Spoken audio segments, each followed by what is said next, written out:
乡亲啊，继续来看高中升大学的学测公布成绩，有高达14000人。这个数学是考满级分，比去年加出着6700个人。结果，互外界来批评讲，这个题目无鉴别度，无法度考出着学生的程度。大考中心的主任张木贵嘛承认疏失，已经请示核准了。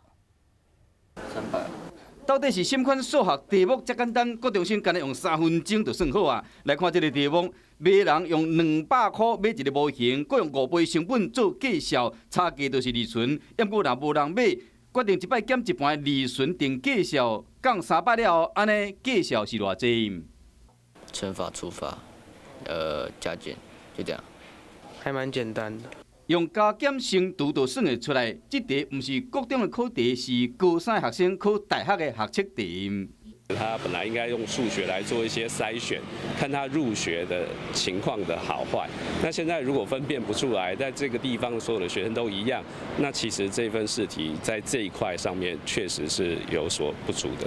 大考中心公布今年学测成绩的统计，今年学生上惊的数学题目。今年满级分的有14000人，比去年7782人加6707个人，是新的纪录。在高分群一下子增加了那么多人，高分群的鉴别度是有问题的。大考中心嘛承认讲有疏失，主任张无贵因为连续2年数学题目无鉴别度，决定辞职，即马已经准啊。大考中心要咧找适合的主任人选，或者考试重新回归稳定加鉴别度。